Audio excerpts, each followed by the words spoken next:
why every marriage changes, and what to do at each stage.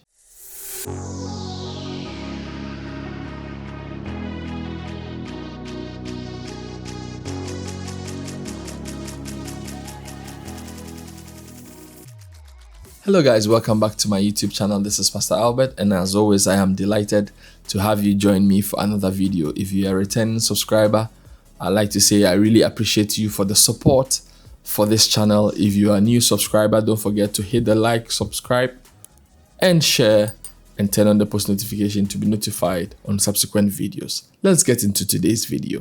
One of the biggest mistakes couples make is assuming that if the marriage changes, then something must be wrong. The way you used to love your spouse in year 1 would definitely look different in year 2, year 3, and even year 10 and counting.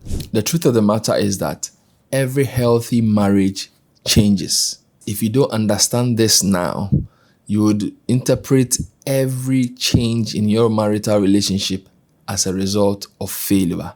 So in this video, I'm going to walk you through the stages of marriage, what each stage looks like, why couples struggle to learn and to overcome the various challenges at each stage, and most importantly, what to do so your marriage becomes a beautiful one. Stage 1 is the romantic or honeymoon stage. In this stage, everything feels exciting. You feel a deeper sense of connection. You feel a deeper sense of affection. There is more bonding. There is more romance. There is chemistry and a lot of emotional energy. People focus on what they love about each other and not what challenges them, which is normal, which is acceptable because you are at a honeymoon stage. You are getting to enjoy each other, getting to understand basic things about each other, and that is fine. The danger at this honeymoon stage is that you might confuse emotional intensity to readiness to be in a lasting relationship. And that is where most couples tend to fall, because attraction can bring you together, but it can't sustain what the relationship should be. And I put a link in the top here, either here or here. You can see that video about attraction and whether it sustains marriage or not. But the real question is, what do you do at this stage? This is a stage where you need to build friendship. This is a stage where you need to ask difficult questions. This is a stage where you need to inquire about things that challenges you about your partner, because that is the foundation, that is the fundamental stage of the relationship. If you avoid these important questions, you would get to a next stage and then you'll be overwhelmed because you didn't deal with the fundamental issues that will help you grow in the relationship in the long run. So I would say that learn about each other's values, learn about each other's emotions. Basic fundamental things need to be learned. What triggers each other, you need to know. You need to have real, honest conversations. And don't just avoid conflicts. This is a position where you are bound to explore each other, to know the things that triggers each and every spouse, so that your relationship would have a depth of knowledge and information. This moves us into the next stage, the adjustment stage. Others will call this stage as the reality stage, where you are hit with the reality of who your spouse is. Because at that time, the romance is gone. The honeymoon is gone. Now you are in a stage where you now identify that, yes, I am indeed married. I really married for real. I really am with this woman. I am with this man. That becomes more of a reality at this stage than the beginning. And in this adjustment or reality stage, that is where sometimes most couples get surprised, because they tend to see a side, a version of their spouse that they had not seen before. They now see the errors. They now see the things they lapse in. They now see the challenges, the different communication styles, the money habits, emotional needs, family background, expectations about roles, intimacy, and all that. At this reality stage, all these things now become glaring and it's in your face, because now you have to properly deal with it. And at this stage, that's where sometimes people would say that, Kofi, you have changed. No, the person has not changed. It's your perception of that individual that has changed, because now you are now realizing that you are indeed with the person and you are seeing his or her flaws. Because probably before you came together, you didn't know that probably Kofi removes his dirty clothes and hangs them anywhere. This is the stage where all those things will be glaring in your face, because now you are in the reality. But the real question is, what do you do at the reality stage? At this stage, one of the key things every couple needs to do is that they have to put assumptions aside and now deal with clear conversations. Clear conversations about who you are, clear conversations about your habits, your lifestyle, your do's and don'ts, the real conversations. Not just presenting yourself as the best version, no, but being sincere, being honest, being transparent. Learn to ask instead of accusing. You see, sometimes the danger is that instead of asking, why are you doing this? You're rather accusing that you are doing this and I don't like it. You need to ask clear questions, not in a derogatory way, but in a calm, loving way for it to bring out a conversation to be able to understand what each and everybody represents. Also, at this stage, you have to be teachable, because we are now learning each other. We are now adjusting to each other. So if you're a man, don't be like, oh, as for me, this is how I am. If you're a woman, you shouldn't be like, in my home, I was like this. No, this is a stage where you have to submit to one another, to be teachable, so that you learn from each other, to improve from each other's recommendations and corrections. And here we normalize our differences. We do not panic about our differences. We have to normalize it, because we have to understand that this is my spouse. This is my partner. This is who I chose. This is who I brought home as my husband, as my wife. And then I have to understand who that person is. If we miss this fundamental stage and we do not grow out of it, we would get into the next stage, and then it will be a bigger problem. If you have enjoyed this video, even up to this far, don't forget to hit the like button, subscribe, share your thoughts and your comments on what you have learned so far. The third stage is what we call the conflict stage. The conflict stage is the stage where most couples fear the most. And truth be told, it is the stage at which most marriages dissolve, because it is a stage where we are bound to come head and head at each other in order to understand who we are. At this stage, there's a lot of repeated disagreements. This is where you disagreed on fundamental issues, fundamental things. When it comes to respect, attention, sex, intimacy, money issues, how to raise the children, these are where there's basically a disagreement on every issue, because you are yet to polish, to have yourselves on the same plane. Communication becomes an issue. Priorities becomes an issue. In-laws, the children, parenting styles, to name them. There are a lot of things where couples will mostly disagree on. But you see, the most important thing is that if we learn these things early enough, we are prepared ahead. We start having the early conversations and we start looking at things that can bring conflict. Then when we are ahead of that, we start solving them before we get there. You need to know that the real issue is not the topic of discussion itself, but how it is represented emotionally.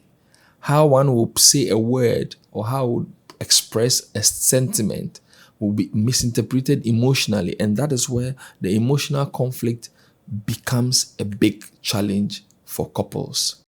Now we come to the biggest question. What do you do at the conflict stage? How do you overcome? How do you grow out of the conflict stage? First of all, you need to stop trying to win arguments. It's about becoming a better version of yourselves. It's about understanding what the issue is. Because if you want to win an argument, you rather destroy the marriage in an attempt to win an argument. We need to learn to hear the pain. Hear the pain underneath the voice, underneath the actions. There is something deeper behind the words that are being shared to you. You need to hear it. And when you hear the pain, you're able to identify the issues empathetically and you're able to help solve it. Thirdly, we need to address patterns. We need to just not look at single incidents, but the patterns behind it. When you're able to study the pattern and see, you will now have a deeper understanding on how to approach it. And when the need arises, you need to seek early counseling. You see, that is one thing most people tend to ignore. All our focus is on premarital counseling. When we get into the relationship, we think we are there and then we are grinding through the issues. But it is also advisable to seek early counseling. You can always go back to your counselors, go back to your pastors, talk to them. If you need anybody to speak to, I am available. You can always hit me on the contacts in the description. If you need any counseling, you can always reach out and we can see how best we're able to speak to your issue. The fourth stage is the stability stage. And this stage is attained when the couple stays humble to each other. They are learning each other. They are listening to each other. They are understanding each other's errors, difficulties, having honest conversations. Then we get to the stability stage. So at this stage, there is less drama. There is more stability. There is more honest conversation. Here, love is not just about chemistry.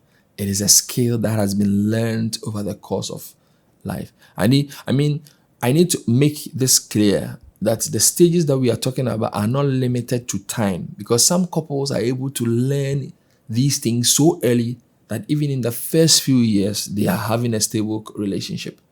That is where we want to attain. But if you also take time, yes, you need to take your time and build to get there. We need to know that healthy marriages are built by people who are learning to love each other well. It is not something that is magical. It is a craft. It is a skill that must be nurtured. In this stage, you have to protect your routines of connection, the things that keep you together, the things that nurtures your love, that makes you express your love even the more. You have to protect those essential things.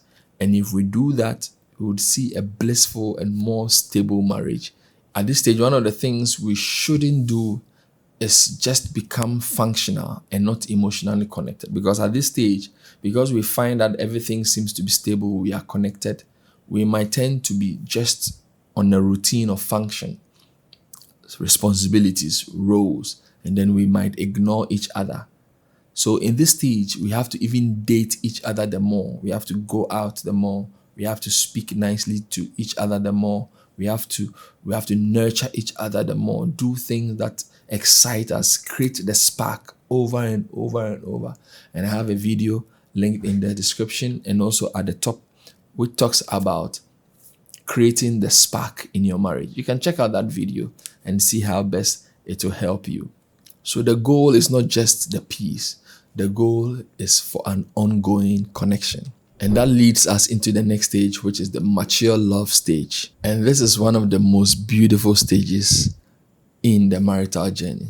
Have you ever seen an old couple walking together, holding hands together, madly in love with each other, supporting each other? That is the stability. That is the mature love stage. In this stage, there is no compulsion.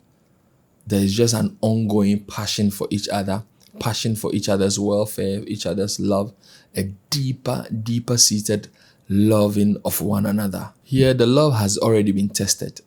All the weaknesses have been exposed. All the errors in each other have been exposed. We have dealt with them.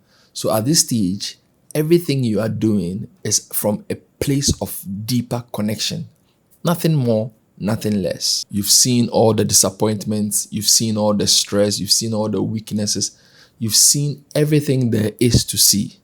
All where you are gotten to is now a deeper connection of love. It says that, yes, I still choose you even though you have flaws, even though I have seen all the errors about you, but I still want you and I'm still going to be with you even to the end. This is the stage every young couple should strive to be at. You never stop being curious about each other. Never stop loving. Never stop inquiring about how to be better. It doesn't end anywhere. You keep honoring each other intentionally. You keep respecting one another. You keep loving one another. You keep submitting to one another. And it goes on and on and on till the maker calls you. So if your marriage feels different now, it doesn't mean your marriage is coming to an end. It doesn't mean that it is failing. It means that you are at a different stage of that marriage. It takes a sincere couple to come together and ask the right questions. try to understand the stage you find yourselves. Probably you are at the maturity stage. Probably you are at the conflict stage and you do not know it, and you think something bad is really happening in your marriage. You need to really reflect and look at it holistically in order to understand the stage you find yourself. And wherever you find yourself, it requires wisdom. If you're able to identify the phase, you know the real things you have to do to make sure the marriage lasts and stands to glorify God as it ought to be.